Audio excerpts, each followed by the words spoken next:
All right, good morning, everybody.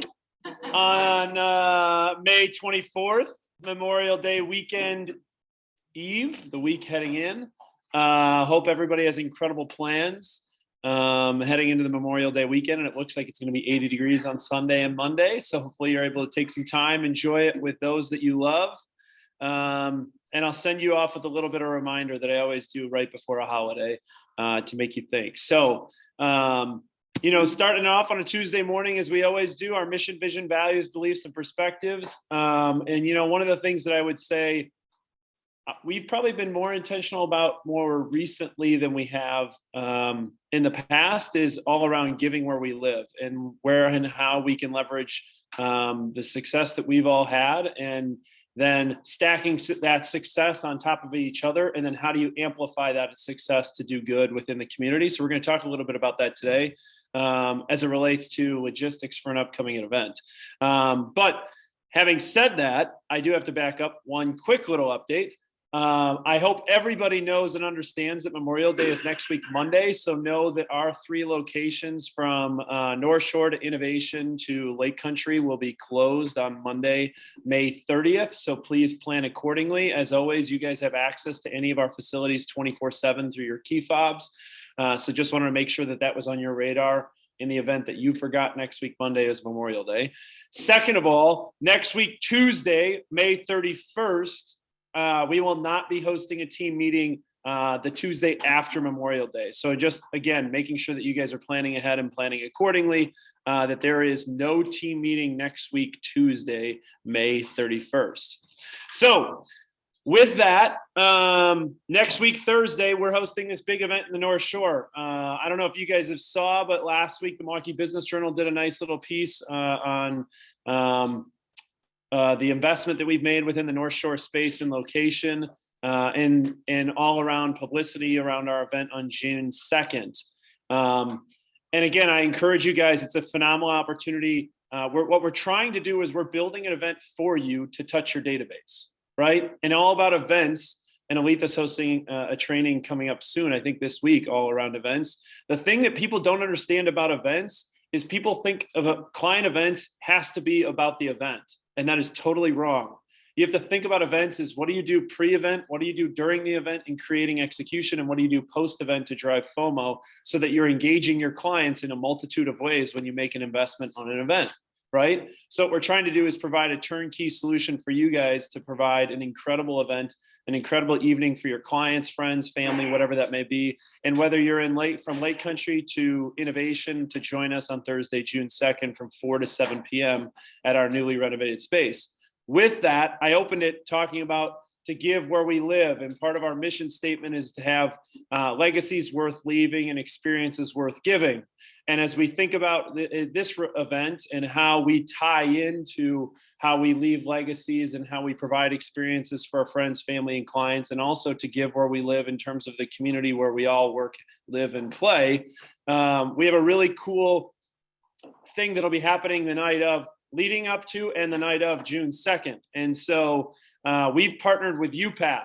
A lot of people know UPAF because of what I would say the Miller Lite Ride for the Arts.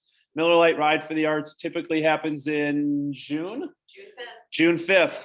And I've ridden it many, many years. There's a multitude of 20-mile, I think a 25-mile race, a 50-mile race, and a 100-mile race.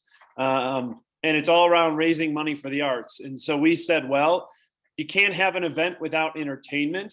So why not partner with an organization that gives back to the arts and making it a twofold approach of leveraging our event to help support the United Performing Arts Funds? And so with that, I have Jennifer here from UPAF, who's going to give you a little bit of an introduction as to what UPAF is and why we partnered with them and the impact that they have on the community, and kind of a little bit more around how we plan to support them. So Jennifer, I'll flip it to you. Thank you. All right, I'm going to try to follow your directions and talk to both at once. I'm Jennifer Warham, United Performing Arts Fund. We are an organization that serves 40 arts organizations with one donation, which means that all the big guys that you see downtown, your Milwaukee Ballet, the Rep, all of the what we call our cornerstone and member groups, we raise the money that helps them keep the lights on. We are, in most cases, their number one donor, single donor, I'll say. But we also serve a number of affiliates that reach down to Northern Illinois, out to Oconomowoc, up to Port Washington. So we say that we serve Eastern Wisconsin, which is great. As a performing arts organization, I'm already past my slides. Sorry, Charlie. Do I just? I got you. How do I? Haha. So this is a little bit about what the United Performing Arts Fund does. I'm going to try. I'm usually standing and walking all around. I apologize. We serve 40 organizations. Hopefully you've heard of us before. We have pretty strong brand recognition, like Charlie mentioned with the ride, which is coming up. And I'll say this year, it's a closed course, no vehicles over the home bridge in circles. It's going to be amazing. So if you ride a bicycle or just like to be out in the open, please join us.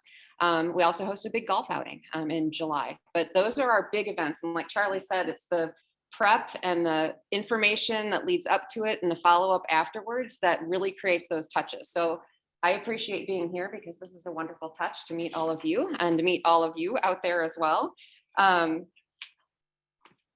Here we go. As well as providing critical funds to our member organizations to keep, like we say, keep the lights on. We also have impact funds. This means that we serve performing arts education. We serve the UPAF Connect brings the arts into underserved neighborhoods where kids and families might not have access. And we also have one fund all about accessibility. So things like sensory friendly performances. The Milwaukee Symphony Orchestra and the ballet did some wonderful things this year to include children and adults that might not be able to come to a traditional performance. We want the arts to be for everyone. So that's just a little bit about what we do. Why are we for the arts? We believe that we connect communities. We believe that we connect people. We believe that we are part of an ecosystem that involves not only sports, which are huge in Milwaukee, but recreation and performing arts. So when we gather together and really connect with each other, whether we're sitting in the theater supporting the arts or we're out participating in arts education, we're making connections to make a difference in our lives. And that's probably how we relate most closely to what you do every day. You're making connections for people. You're finding places for them to live. You're welcoming them to kind of our gem of a region that has all of these wonderful things. All of these wonderful things require a little bit of support from us. So we hope that you might consider participating in the wonderful, we call it an Arts Day, but Keller Williams, you're hosting a grand opening and chosen to partner with UPAF, giving support to our organization so that we can support those 40 organizations out in our area. We put together, there's a QR code. If you follow that QR code, it takes you to a page that'll talk about your grand opening. It'll talk about how to make a donation.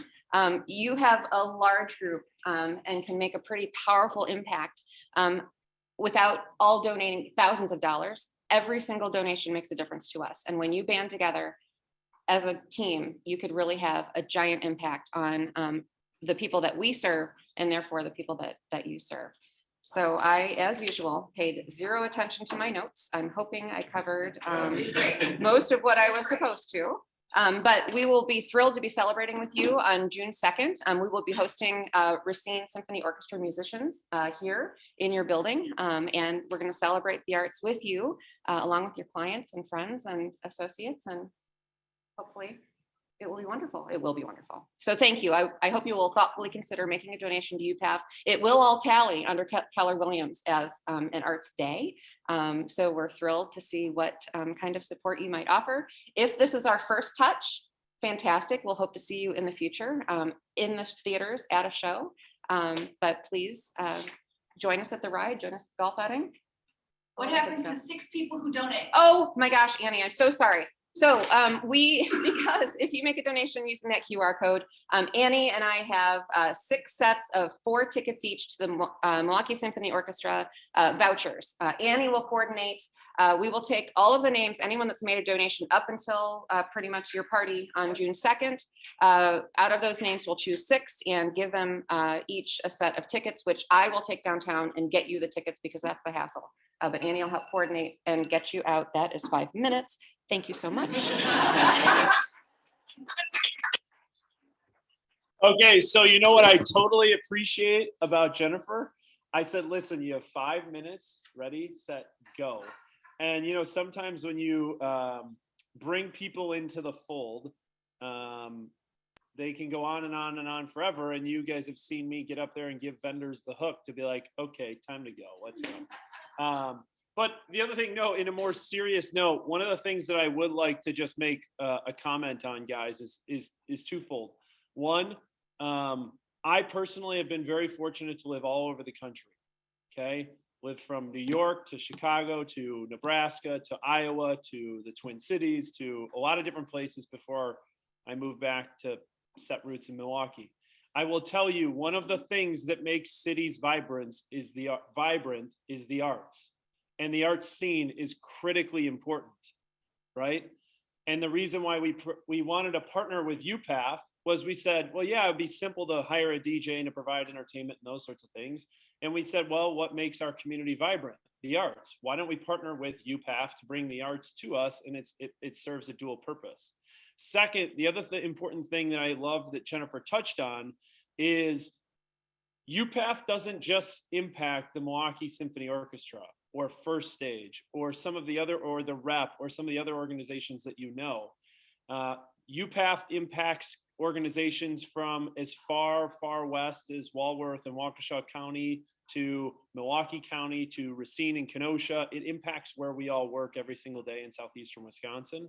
And the arts, and again, I go back to the arts are a critically important piece to making our city and our region a vibrant community that attracts and retains talent in our region. And so it was important for us to partner with someone who understands that and plays a big part. And so Jennifer, thank you for participating and allowing us to partner with you. So, yeah. Cool. All right. With that, Lindsay Vranick, I got you on Tech Tuesday on helping these guys understand how to quickly and easily split documents in Command. So I'm flipping it to you. All right, good morning, everybody. So this is a very exciting feature update in Command. So if you all are working in Command and you're uploading your opportunities, if you're a transaction coordinator, this is something that's going to make your job so much easier. And so you no longer have to upload any combined documents that you receive from Cobrooks. Let's say you've got the KW disclosure or the record or the listing contract and they're all combined, or the offer is combined with another document that you receive from a Cobro, without having to upload that document within, let's say, zip form or DocuSign. If it's good to go and you just have to upload it into Command, you can do that directly in Command and split those documents. So I just want to run through really quickly how to do that here. So when you're working in an opportunity, this feature is going to be located under the documents section. And so So you'll see on the screen here, this screenshot. In order to find this, you're going to click on the three dots and you'll see there's an option to split and attach PDF. So from there, you're going to select whether you're going to upload those documents from your computer, whether it's in DocuSign or if it's already in a custom folder. So you'll select that document source, and then you're going to begin to start separating out those documents. So you'll see here that you will choose where to attach those pages to. So let's say you need to upload the KW disclosure or the record. So you'll choose where that placeholder is going to, or where that document is going to go. And then you'll be able to start going through and selecting, okay, I've got pages 1 through 3. This is the KW disclosure. This is where I'm going to upload it to. And then you'll also notice that you can attach more pages. And so if you've got multiple documents in one PDF, you're going to be able to split each one of those and then attach and upload them all at the same time. And so this little video is going to walk through just essentially how to do it. So it's very, very similar to how you're going to do this in zip form or DocuSign. And so very, very easy. You'll see that you're going to attach the pages to whichever placeholder. You can start clicking on the pages. So if you've got pages 1 through 3, you can click on those, or you can manually enter that page range, and then you're going to name that document. So it's just that file name that's going to display in Command. Once you're done with that, so again, you'll enter that document name. You're going to click on split and attach selected once you're done. And then also you can attach multiple pages and assign them to different checklist items as needed. So once you're done with that, be sure to refresh your screen. That's going to update and you're going to start to see those files that you've uploaded or that you split and then uploaded in there. And then it automatically creates a custom folder titled Split Attached Uploads. So those entire PDFs that you have uploaded are automatically going to show up in that custom folder for you to have access to as well. So really, really easy way to split documents directly in Command. So if you guys have any questions on this, tech training this week is all about the opportunities in Command and zip form and DocuSign. So if you have yet to get in here and create an opportunity, or if you just need a little refresher, this week's tech training is going to cover how to create an opportunity, how to upload documents, how to submit for compliance review, how to draft in zip form, how to send through via DocuSign. So it'll be a great training just to kind of go through that entire process, including how to split and attach documents as well. That's it. Thanks, guys. Beautiful. Thank you. Brannick, we appreciate it. Splitting documents, the most exciting thing in the entire world. Here we go. All right, upcoming training and events. What do we got coming down the pike? Cotty. All right, good morning, squad.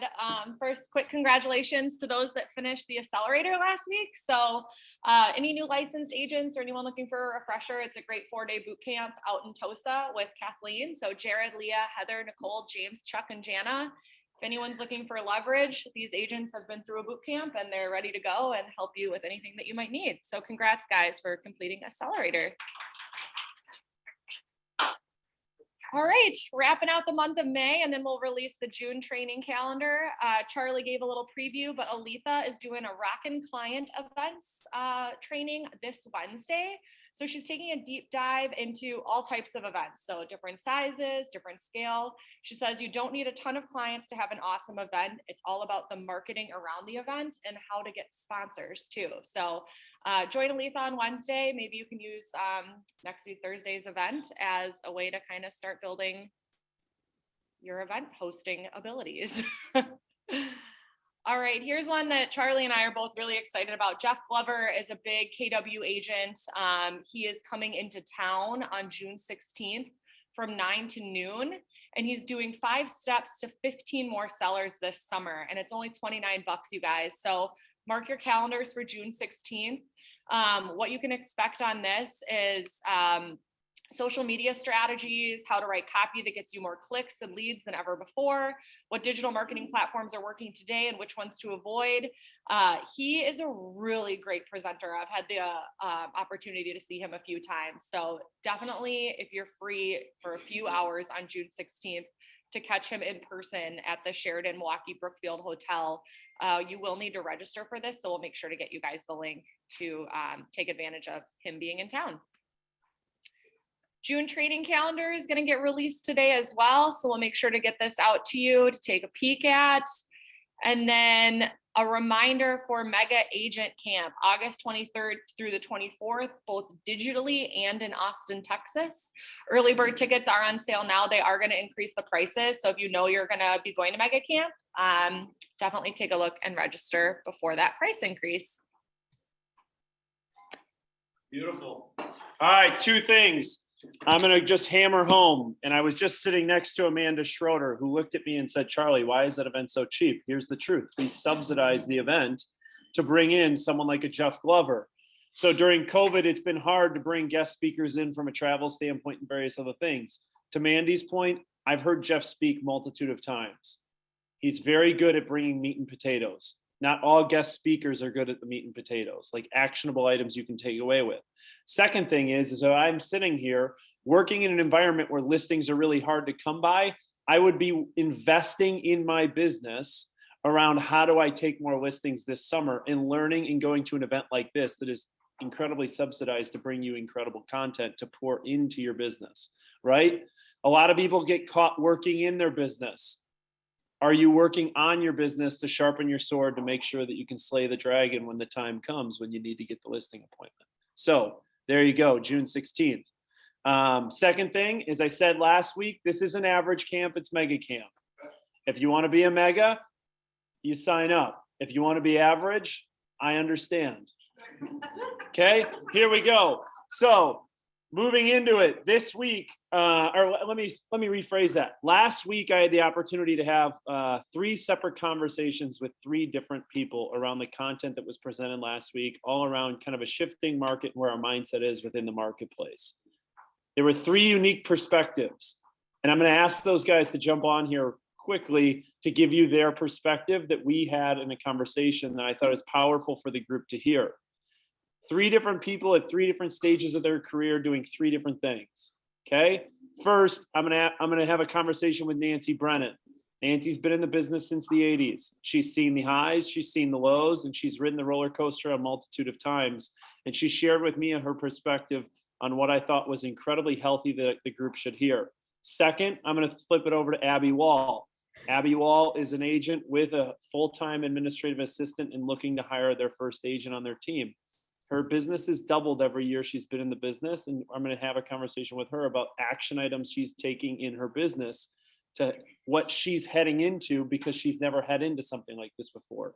Last one, I'm going to have a conversation with my brother, Willie.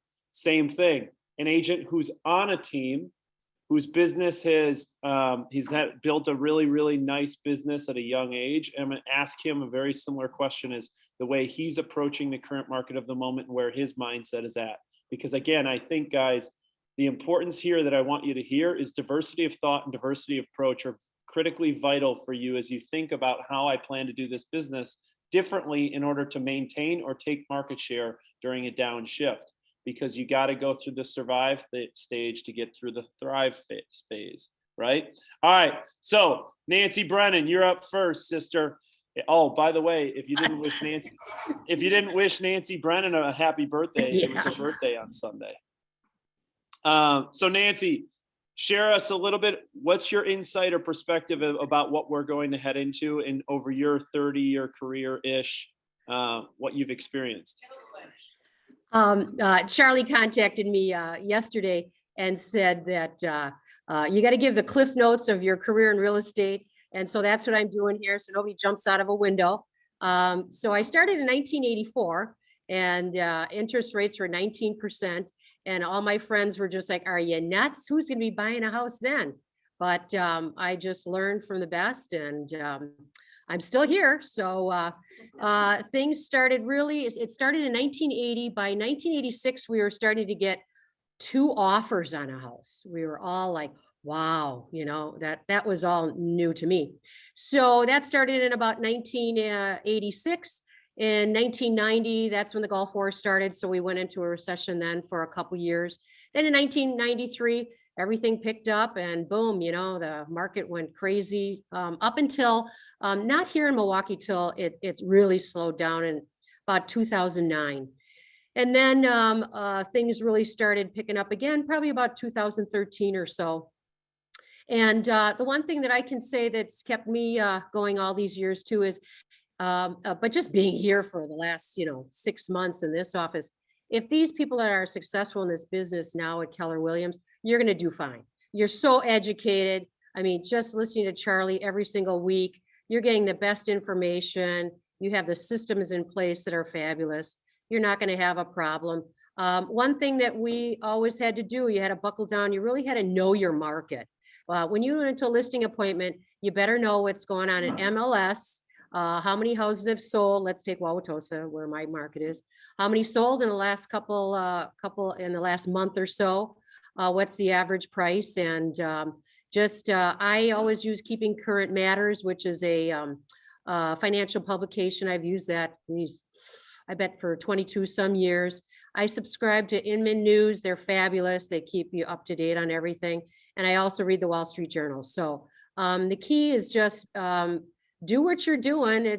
I think if you can survive in this market, this is the worst that I've ever been in. And, 38 years with these multiple offers and no home inspections and appraisals. So I'm kind of hoping that things will slow down. Buyers will get a chance to actually get a house and not have to write 20 offers and that type of thing. So that's my perspective. And I don't give predictions. Sellers will always ask me, well, what if I put my house in the market next month?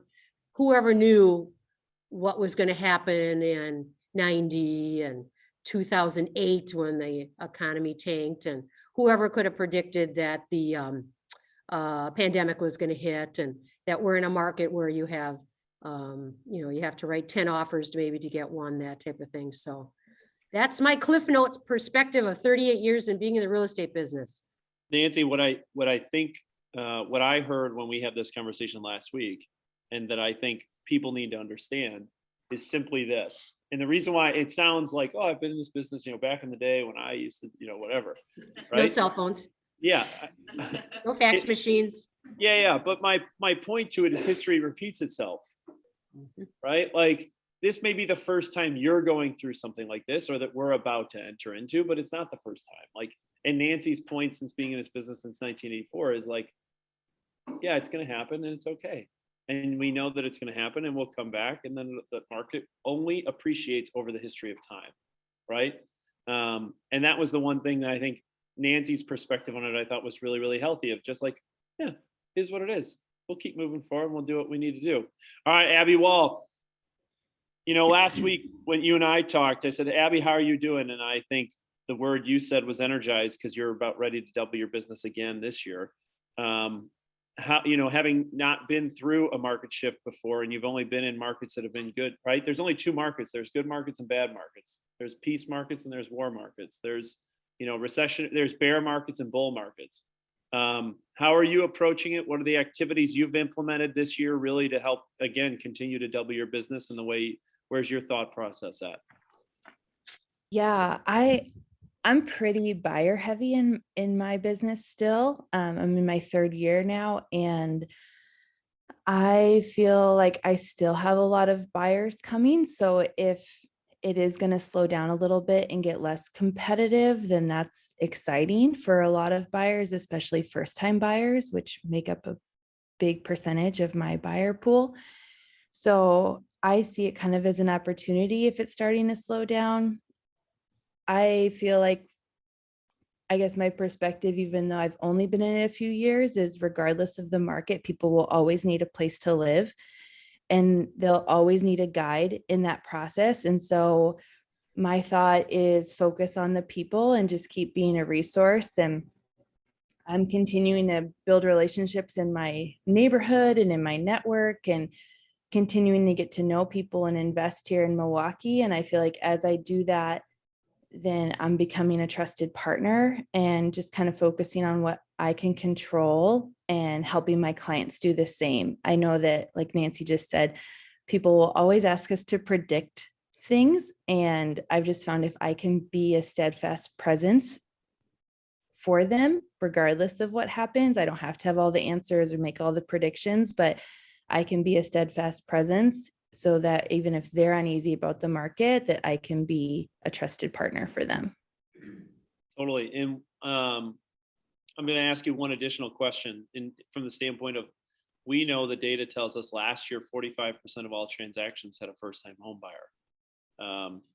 Right. And I get, it's all about listings, but for someone who's sitting here saying, okay, I've doubled my business every single year I've been in this business, you're on pace to eclipse about 12 to 15 million this year, right? How are you focusing on, how are you doing it in a way that's attracting buyers to you? A, because that seems to be where you found your business, and B, how are you helping those first-time home buyers navigate the market, knowing that it's 45% of all the transactions? Mm-hmm. Yeah, I love first-time home buyers. I think they're so much fun to work with. They're excited and they don't really know anything. And so they're really cute. And like, Ignorance is bliss. Yeah, I joke that like I have toddlers. I'm a mom of 3 and I have a couple toddlers. And I joke that a lot of my first-time home buyers are like toddlers. Like, they're excited. They have lots of opinions, but they don't really know too much and they need lots of guidance. And So I just kind of take that approach. I give my buyers a process I walk them through. They appreciate having a process, again, because they need some guardrails because they're so excited. And yeah, and then I find that with some coaching and with a process, they're able to write strong offers and not get too stressed out by the market. And yeah, I just joke, first time buyers are like toddlers. And that's kind of helped my perspective and helped me be patient with them and be steadfast for them Love and it. get I them think under it's contract.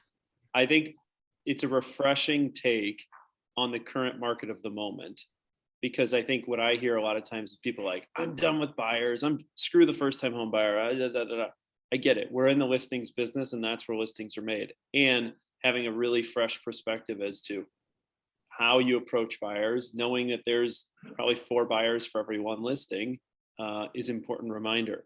All right, Will Stale, I'm flipping it over to you. Listings has been the name of the game. You've been focused on listings. What activities have you been implementing to increase your listings focus? And knowing about what we're about to head into, what strategies are you implementing? Thank you. First off, I would start with, I've been in only a seller's market. So I've been in the market since 2016, selling. I was with KW a little bit before that, but not selling until 2016. So everything's been pretty good. I look at it greatly as opportunity. I think there's so much opportunity in a shifting market. And I think that, the agents that have a process and have a system and have a way of going about doing what they're doing know that and will bear down and stick with it. Specifically though, what I'm finding is it's harder for me to get the numbers that I want to hit based on my activities. So I have to increase my activities in order to hit the same amount that I'm hitting last year. So that's been a big epiphany for me, is like just increasing my touches, increasing my database, my network, always kind of like, I'm down a little bit to last year, but my pipeline and my activities are there. So I need to either work on my efficiency, which I think I'm a pretty good agent, but there's variables that we can't control in a market like this. And I think that when a shift happens, that's really when the greatest opportunity is. There's going to be agents that leave the market. There's going to be opportunity for us to show really what our value is, and just focus on making sure that you're always bringing things into the pipeline. And for me, I'm going to go back to some of the basics, things I haven't done in years, like door knocking. Might do an open house or 2. If it's not nice and golfing weather isn't great, might hit an open house. We'll see. But no, in all seriousness, I'm all about relationships. So I think that just genuine good relationships over time will be, tested in any market. And as long as you have good relationships and good people around you, you'll be successful in this business. Yeah, I think my takeaway from my conversation with him last week was this: it's all about the top of your funnel. How much can you put into the top of your funnel? If you focus on the top of your funnel, the bottom of your funnel will take care of itself, right? So what does that look like, right? He talked about increasing his conversion rates and this, that, and the other. Well, even if his conversion rates are still, what he would consider to be average or below average for what he wants them to be, if he puts more stuff at the top of the funnel in terms of his activities, his databases, his touches, just simply based on his conversion rates, he'll increase his business even if the market's tough. And then it comes down to, as you start to see attrition in this business and people move either on or out of the business, right?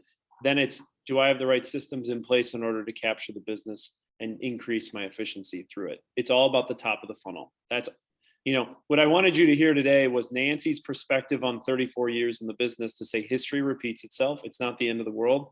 What goes up must come down, and what goes down must come up, right? Abby talked about her, I think, very refreshing take, but I think is very healthy mentally. And Willie's was all about the top of the funnel, and how much stuff you put into the top of the funnel will directly correlate to how much comes out of the bottom of the funnel, right? So with that, I'm going to jump into weekly market insights, because I haven't done weekly insights for you in a sec, right? And despite what we have been talking about on a consistent basis, here's what I want you to know and what I want you to see. And you need to be aware of as to where we are, because the one thing that I have noticed since 2020, the peak or apex of the market has shifted slightly in terms of the historical context of when it would occur. Here's what I mean by that. Okay. Impact of COVID. This is the showing time data. Good news, bad news. Good news is, despite rising rates and interest in inflation and everybody talking about a bubble and this, that, and the other, demand really hasn't softened in southeastern Wisconsin so far this year. It's pretty much on par where it's been the last 2 years. All positive news. Sales absorption rate. Again, this is the percentage of inventory that goes under contract. Here you can see the trend lines. What do you notice about the trend lines? The trend lines are rising. Last 4 weeks, 16% of the total inventory went under contract. So demand indicators remain strong despite external forces of rising rates, decreasing affordability, and inflation. Again, last 4 weeks, 16% of the total inventory went under contract on an average weekly rate. That's the highest 4-week average we've had in 2022. Okay, next up, units that are going under contract. Last 4 weeks, we've had 604 units that went under contract on a weekly basis on average. It's the best 4 consecutive weeks we've had in 2022. Momentum is building into June. Okay. Well, 2 more slides. New inventory units. Last 4 weeks, we've averaged 697 new units per week over the last 4 weeks. On average, the market is bringing a positive net 93 more inventory units coming to the market that is going under contract. Last 4 weeks is 604 going under contract. Last 4 weeks coming to the market that's new is 697. That's positive stuff.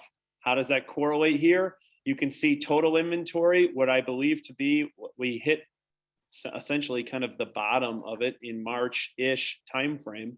If you look back from a historical perspective, total inventory has risen by about 7% since beginning of April.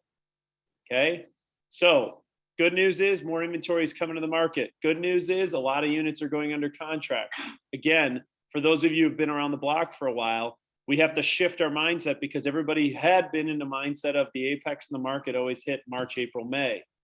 Since COVID has shown up in March, it has actually begun to shift to being more of a May, June, July market. So we're heading into or are currently in what I would consider to be the apex of activity. It doesn't necessarily mean that the business is growing, right? We talked about April was down 14% on closed units, but we are at the apex of activity, okay? Apex of activity. So think about what it is that you're doing and how you're being efficient in order to take advantage of apex of activity heading into May, June, July. Now, having said that, I want to give you a very important reminder. And I do this usually almost every holiday, and I think it's a really incredible reminder for our folks, is this: a balanced life, knowing we're heading into the apex of activity. And listen, Abby's got 3 young kids at home. I know a lot of people have young kids that put pressure on you. And I'm going to give a little bit of a plug. For those of you who were on Maureen and Friends last week, which I'll be honest with you, I was surprised that there wasn't a greater number. And if you missed it, you should watch the recording because there was a lot of nuggets in there. Maureen had a conversation with Rick Reuven, and the conversation really focused on individual people and taking care of yourselves, because if you don't take care of yourselves, you can't take care of your clients. Because if you show up, with a lack of sleep and stressed out and everything else, that permeates to who you're dealing with, and it permeates to who you attract, right? I thought it was an incredibly great conversation with a lot of really good nuggets and takeaways. But as we talk about the apex of the market and what we're about to head into, apex of activities, I want to remind you with this as we head into Memorial Day weekend. Imagine life is a game in which you're juggling 5 balls. The balls are called work, family, health, friends, and integrity. And you're keeping all of them in the air. But one day you finally come to understand that work is a rubber ball. If you drop it, it will bounce back. The other 4 balls, family, health, friends, integrity, are made of glass. If you drop one of these, it will be irrevocably scuffed, nicked, perhaps even shattered. Guys, you're heading into Memorial Day weekend. We're in the apex activity. I want you to focus on yourselves, take time for yourselves, take time for your loved ones, care for each other so that you can show up in the best way possible in the right mindset to serve your clients at the highest way. And if you do that, you will be fine despite the market conditions. There's my charge for you heading into the Memorial Day weekend. Guys, thanks for showing up. We appreciate you. We love you. If there's anything we can do to serve you in a better way, don't hesitate to hit us up. Feedback is a golden gift. With that, Lake Country crew, I'll let you jump over to the Lake Country meetup. North Shore and Innovation crew, I will jump over to new listings and buyer needs. Guys, be safe, be well, have a great Memorial Day weekend.